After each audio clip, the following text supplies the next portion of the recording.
Hello friends, स्वागत है आपका अपना यूट्यूब चैनल एन के स्टडी स्टेज पर। यदि आप चैनल पर नए हैं तो कृपया चैनल को सब्सक्राइब कर लीजिए और बेल आइकन को जरूर प्रेस कर दीजिए ताकि इस तरह के वीडियो का नोटिफिकेशन सबसे पहले आप तक पहुंचे। ठीक है दोस्तों, तो आइए आज हम शुरुआत करते हैं परसेंटेज। ठीक है, परसेंटेज का क्वेश्चन मैंने कंसेप्ट्स बता रखे हैं। पहला, दूसरा और तीसरा क्लास मैंने परसेंटेज का दे चुका है, जिसका लिंक मैंने डिस्क्रिप्शन बॉक्स में दे दिया, और टेलीग्राम का भी लिंक मैंने डिस्क्रिप्शन बॉक्स में दे दिया है। ठीक है, टेलीग्राम पर जितने भी एग्जाम होते हैं उनके पीडीएफ आपको वहाँ पर अवेलेबल कराया जाता है। ठीक है दोस्तों, तो आइए आज हम परसेंटेज का क्वेश्चन कराते हैं। इस क्वेश्चन को करने से पहले आपको पहला, दूसरा और तीसरा क्लास देखना होगा जिसमें मैंने कंसेप्ट्स बताए हैं। ठीक है, तो आइए शुरुआत करते हैं। ये सीपीओ 2018 का पूछा हुआ क्वेश्चन, एसएससी सीपीओ। ठीक है, कहता है कि ए की आय बी की आय से 40% अधिक है।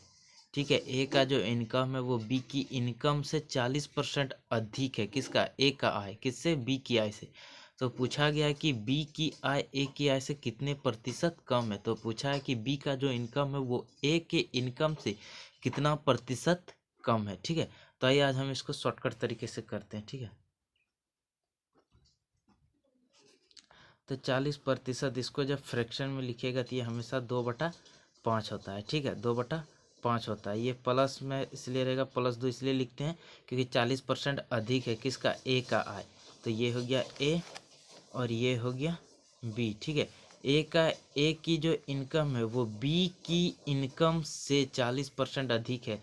यानी कि मान के चलिए ये बी का इनकम हो जाएगा। अगर बी का इनकम 5 है तो ए का इनकम क्या है? इससे 40% अधिक है। तो 5 का 40% होता है 2। ठीक है, तो इसमें 2 जोड़ के ए का इनकम हो गया। ठीक है, ये हो गया इसका इनकम। इसका रेशियो रखिए। ठीक है, अब पूछा क्या? तो पूछा है कि बी की जो इनकम है वो ए की इनकम से कितना प्रतिशत कम है। तो ए का इनकम 7 है, बी का इनकम 5 है, तो कितना कम है? तो कम है 2 का। किससे? ए। तो -2/7 गुना 100। ठीक है, ये हो गया। तो 200/7 कर देना है आपको। 200/7 जैसे ही आप इसको भाग दीजिएगा तो 7×2 = 14, 10 में 6 गया 60, 60 बचेगा। तो 7×8 = 56 हो जाएगा 4। तो ये हो गया इसका प्रॉपर आंसर। 28 से ही 4/7%, 28 से ही 4/7%। ऑप्शन नंबर डी इसका हो जाएगा सही। ठीक है, ये कंसेप्ट है। आपको इस तरह से फ्रैक्शन फॉर्म में लिख के करना ताकि इजीली सॉल्व हो जाए। ठीक है, तो चलिए नेक्स्ट क्वेश्चन में चलते हैं हम लोग। देखिए, ये भी सीपीओ 2018 का पूछा हुआ क्वेश्चन है। ठीक है, कितना आसान सा परसेंटेज से क्वेश्चन पूछा जाता है। ठीक है, देखिए क्या बोला, 3 सेंटीमीटर जो है वो 12 मीटर का कितना प्रतिशत है। ठीक है, ये मीटर में है और ये सेंटीमीटर में है। तो पूछा है मीटर का 12 मीटर का कितना प्रतिशत है। कौन? 3 सेंटीमीटर। ठीक है, तो देखिए सॉल्व करने से पहले इसको एक चीज़ आप लोग जान लीजिए कि 1 मीटर इक्वल्स टू होता है 100 सेंटीमीटर। ठीक है, तो 12 मीटर बराबर कितना हो जाएगा? तो 12 × 100 कर देंगे तो हो जाएगा 1200 सेंटीमीटर। हमने मीटर को सेंटीमीटर में चेंज कर लिया। क्यों? क्योंकि ये भी सेंटीमीटर में ही था। ठीक है, अब निकालना है तो 3/1200 × 100 कर दी। क्यों? क्योंकि 3 सेंटीमीटर पूछा है ना, 12 मीटर का बोला है, 12 मीटर का। तो जिसको जिसको बोला है का उसको रखना आपको नीचे हमेशा। ठीक है, याद रखिए। तो 2 से 2 जीरो कैंसिल आउट हो गया। अब 12 से 3 तो भाग जाएगा नहीं, तो 0.30 हो गया। तो 12×2 = 24, बचेगा 6, जीरो हो जाएगा। तो 12×5 = 60, यानी कि 0.25%। इसका राइट आंसर हो जाएगा 0.25%। ठीक है, यहाँ मैंने कैसे किया, 3 को भाग दिया है 12 से। तो देखिए यहाँ भाग देकर आपको दिखा देते हैं। जैसे ही भाग दीजिएगा तो ये जाएगा नहीं, यहाँ जीरो देना है, दशमलव देना है, तो 1 जीरो आ गया। तो 12×2 = 24, 10 में 4 गया, 6 बचा, इधर खत्म। यहाँ दशमलव है तो 1 जीरो ऑटोमेटिक आ जाएगा। ठीक है, तो 12×5 = 60। ठीक है, यही किया था मैंने, 0.25%। ठीक है, आइए चलते हैं नेक्स्ट क्वेश्चन में। ये भी सीपीओ 2019 का पूछा हुआ क्वेश्चन है। ठीक है, बोलता है कि 5 लीटर का 8% कितना है। ठीक है, ये लीटर में है, याद रखिएगा, ये लीटर में, और ऑप्शन आपका किस में है? मिली लीटर में। ठीक है, मिली लीटर में है तो आप लीटर को पहले मिली लीटर में बदल दीजिए। ठीक है, याद रखिएगा 1 लीटर बराबर होता है 1000 मिली लीटर।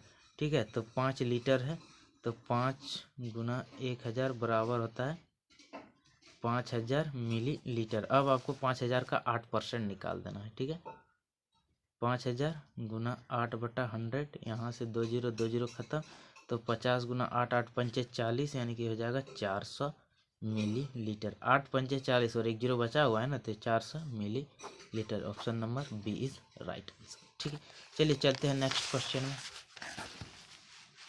तो देखिए ये भी सीपीओ 2019 का ये क्वेश्चन है। ठीक है, लिखना मैं भूल गया, ये सीपीओ 2019 का है। ठीक है, ये सीपीओ 2019 का पूछा हुआ क्वेश्चन कहता है कि एक संख्या जो 16% बढ़ने पर 1914 हो जाती है, तो वह यह संख्या क्या है। मतलब बोलता है कि 16% बढ़ा है तब जाकर वो 1914 हुआ है, तो आपको वह संख्या बताना है। ठीक है, तो देखिए जाहिर सी बात है, अगर ऑप्शन को देखिएगा तो ये 2220 और ये 2010, ये तो होने वाला है नहीं, इसको आप पहले काट दिए। क्यों? क्योंकि ये 16% बढ़ने के बाद 1914 हुआ, यानी कि जो ऑप्शन होगा वो 1914 से क्या होगा, छोटा होगा। ठीक है, 1914 से छोटा होगा। तो आइए इसको भी सॉल्व करते हैं। ठीक है, ये ऑप्शन काटने वाला ट्रिक हमेशा आपको रखना होगा दिमाग में। ठीक है, तो 16% बराबर देखिएगा तो 16/100, 4 से काटिएगा तो 4 और नीचे हो जाएगा 25, यानी कि पहले 25 था तो 25 में 4 बढ़ के हो गया कितना, 29, यानी कि पहले 25 था तो अब कितना हो गया, 29, और ये 29 का मान है 1914। ठीक है, कितना गुना है तो याद रखिए 66 गुना, आप देख लीजिएगा गुना करके। ठीक है, तो इसी तरह आप इसको भी 66 गुना कर दीजिएगा।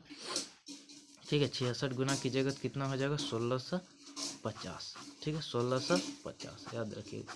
इस तरह आपको माइंड में कैलकुलेशन करना होगा, तब जाके आपका मैथ मजबूत होगा और आपका समय बचेगा। ठीक है, 25 में आप 600 से जैसे गुना कीजिएगा तो 25 छक 150, यानी कि इसको 66 को आप 60 मान के गुना कीजिए, 25 गुना 60 यानी कि 1500 के आसपास जाता है। फिर 25 छक 150, 1500 में 150 आप जोड़ दीजिए, 1650। ये होता है इसका गुना करने का ट्रिक। ठीक है, आइए अब आगे देखते हैं। ये है आपका CHSL का, CHSL 2019 का पूछा हुआ क्वेश्चन है। CHSL में पूछा हुआ क्वेश्चन, ये परसेंटेज से कितना आसान सा क्वेश्चन है। ठीक है, देखिए पूछा है कि 68 जो है, ये 68 दिया हुआ है, निम्न में से किस संख्या का 25%, यानी कि ये जो ऑप्शन दिया है इन चारों ऑप्शन में से किसका 25% 68 होगा, 25% ही 68 होगा इन संख्या में से। तो अगर आप चेक करने लगेंगे तो हर एक ऑप्शन को आपको चेक करना होगा, जिससे आपको लेट होगा। ठीक है, लेट लगेगा तो हम इसका भी आपको एक ट्रिक बताते हैं। देखिए इसको कुछ नहीं करना, पहले सबसे पहले लिखना 25%। 25% का फ्रैक्शन वैल्यू होता है 1/4, सभी को पता है 1/4 होता है। तो बोलता है किसका 25% 68 है, तो मान लीजिए 25%, तो 4 का 25% कितना होता है, तो 1 होता है, तो यही 1 का मान दिया है 68। ठीक है, तो इस 4 का मान आपको पूछा है, ये कितना गुना, 68 गुना 68 कम 68 होगा। उसी तरह इसको भी 68 कर दीजिए, 8 चौक 32, यानी कि लास्ट में कितना आएगा, 8 चौके 32, उसका डिजिट आएगा, यूनिट डिजिट, वो कितना होगा, 2 होगा। तो इन सब में से ऑप्शन में से 2 किसका, इसका है, तो यानी कि आपका यही आंसर हो जाएगा। ठीक है, आपको यूनिट डिजिट भी हम सिखा देंगे धीरे धीरे, बस मेरे साथ आप बने रहिएगा। 8 चौक 32, 3 6 चौक 24 और 3 27, 272। ठीक है, यहाँ देखना 25%, अगर हर एक ऑप्शन को चेक कीजिएगा तो लेट होगा, इस विधि से आपको बनाना है। ठीक है, 25% होता है 1/4, तो यानी कि 4 का 25% होता है 1, तो 1 का मान दिया 68, यानी कि 68 गुना, उसी तरह 4 का 68 गुना 272। अगर आपको गुना करने में भी लेट हो रहा है तो आप यूनिट डिजिट लगा लीजिए ना, 8 चौके 32, यानी कि अंतिम में 32 आएगा, 2 आएगा, तो 2 के कौन सा ऑप्शन में, इस ऑप्शन में, तो यही आपका आंसर हो जाएगा। ठीक है, आई होप वीडियो आपको अच्छी लगी, दोस्तों के साथ शेयर करें। मिलते हैं नेक्स्ट वीडियो में, धन्यवाद दोस्तों।